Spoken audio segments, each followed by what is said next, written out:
Assalamualaikum warahmatullahi wabarakatuh. Saya Bu Sandi, kelas 3G. Alhamdulillah, puja-puji syukur kita panjatkan kehadirat Tuhan yang Maha Kuasa, Allah SWT, yang mana dengan izinnya kita masih diberikan kesehatan dan kesempatan berbuat baik sehingga kita dapat berjumpa dan berkumpul. Salawat dan salam tak lupa saya aturkan dengan penuh rasa sayang kepada baginda Nabi Muhammad Sallallahu Alaihi Wasallam, manusia paling mulia di dunia dan di akhirat. Yang saya hormati Bapak dosen pengampu filsafat pendidikan Islam, Bapak Muhammad Asmu'i. Di sini saya akan membuat video jawaban UTS Makul Filsafat Pendidikan Islam. Baik, saya mulai dengan jawaban yang pertama dari pertanyaan, apa urgensi mata kuliah filsafat pendidikan Islam? Nah, baik. Di sini saya akan menjawab pertanyaan tentang urgensi. Apa itu urgensi? Filsafat pendidikan Islam, dalam aktivitas pendidikan Islam, J.R. Knecht dalam bukunya yaitu Issue and Alternative in Education mengatakan bahwa filsafat pendidikan berguna sekali untuk pendidikan, yaitu yang pertama, mengenal masalah dasar pendidikan. Yang kedua, memikirkan evaluasi mengenai usulan perbaikan terhadap masalah yang timbul, yang sedang dihadapi. Yang ketiga, memperjelas pemikiran tentang tujuan hidup dan pendidikan. Yang keempat, mengembangkan pandangan-pandangan dan program yang konsisten serta berkaitan dengan konteks secara luas. Filsafat pendidikan berusaha mengembangkan pemikiran yang universal, radikal dan spekulatif sebagai hakikat pendidikan. Dapat ditemukan secara dinamis dan pencapaian tujuan pendidikan dapat tercapai secara inovatif.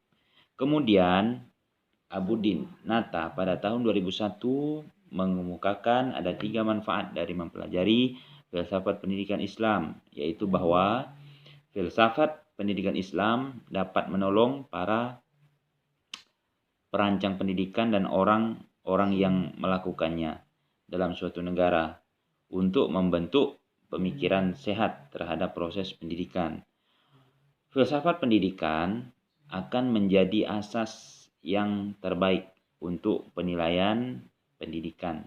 Dalam arti yang menyeluruh, filsafat akan membantu mencari akar dari setiap permasalahan atau persoalan dengan berdasarkan pada filsafat pendidikan.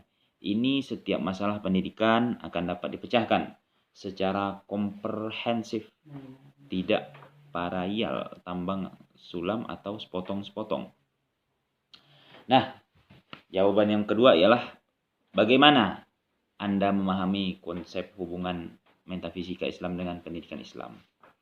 Metafisika merupakan bagian dari filsafat yang dikhususkan membahas hakikat, realitas mutlak dalam Islam. Metafisika di dalamnya termasuk pembahasan teologis yang merupakan suatu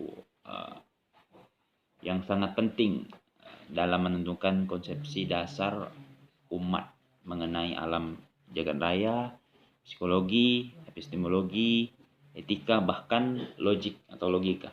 Kemudian bahwa masyarakat atau manusia zaman dulu dan dewasanya saat ini jika ditelaah secara seksama seperti praktik sosial, ekonomi, dan keilmuan mereka dipengaruhi oleh perspektif kosmologis kalau nggak salah, atau teologis, antropologis, dan ontologis yang mereka anut. Sebab itu paham dan praktik pendidikan seorang yang tidak bisa dilepaskan dari dimensi metafisis yang diyakininya. Dengan kata lain, metafisika merupakan kajian tentang realitas ultim, di mana konsep apapun dari pendidikan yang dipraktikkan manusia harus disandarkan pada fakta dan realitas atau reality, agar terlepas dari beragam illusion dan angan-angan kosong sebuah keyakinan. Metafisis yang berbeda membawa pada pendekatan dan sistem yang berbeda.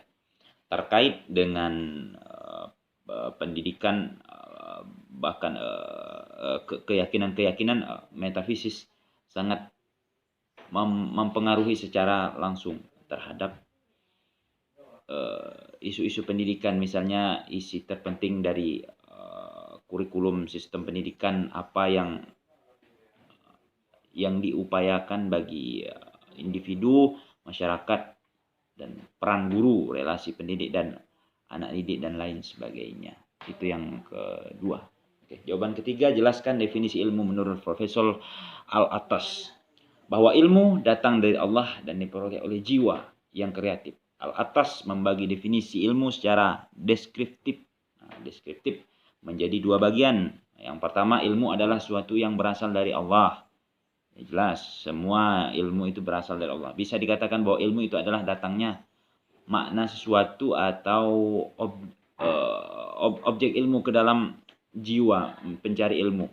Kedua, ilmu adalah suatu yang diterima oleh jiwa yang aktif dan kreatif. Bisa dikatakan bahwa ilmu adalah sampainya jiwa pada makna suatu atau objek ilmu. Jadi Al-Attas ini mendefinisikan ilmu sebagai sebuah makna yang datang ke dalam jiwa bersamaan dengan datangnya jiwa kepada makna dan menghasilkan hasrat serta kehendak diri. Dengan kata lain, hadirnya makna ke dalam jiwa berarti Tuhan sebagai sumber pengetahuan tertinggi kepada makna menunjukkan bahwa jiwa sebagai penafsirnya. Itu jawaban yang ketiga. Baik, jawaban yang keempat, jelaskan saluran-saluran pengetahuan. Al-Attas membagikan bahwasanya ilmu pengetahuan ini datangnya dari berbagai saluran, seperti melalui panca indera, al-hawas, al-hamsyah, melalui akal sehat, al-aql atau al-salim ya. Kemudian melalui berita yang benar, al-khabar al-syadik ya. Dan melalui intuisi atau ilham. Al-Attas menganggap indera sebagai instrumen pokok bagi jiwa dalam mengetahui aspek-aspek tertentu dari sifat-sifat dan ilmu Allah Subhanahu wa taala. Kemudian pikiran sebagai aspek intelek manusia merupakan saluran terpenting yang datangnya diperoleh ilmu pengetahuan mengenai suatu yang jelas, yaitu perkara yang bisa dipahami oleh akal dan bisa diserap oleh indera. Sekian, terima kasih yang dapat saya sampaikan. Mohon maaf apabila banyak kekurangan dan kekeliruan dari penyampaian saya atau jawaban saya kurang tepat. Mohon dimaafkan dan insya Allah saya akan perbaiki. Sekian tugas video yang saya buat. Terima kasih atas atensinya. Wabillahi taufik wa hidayah. Wassalamualaikum warahmatullahi wabarakatuh.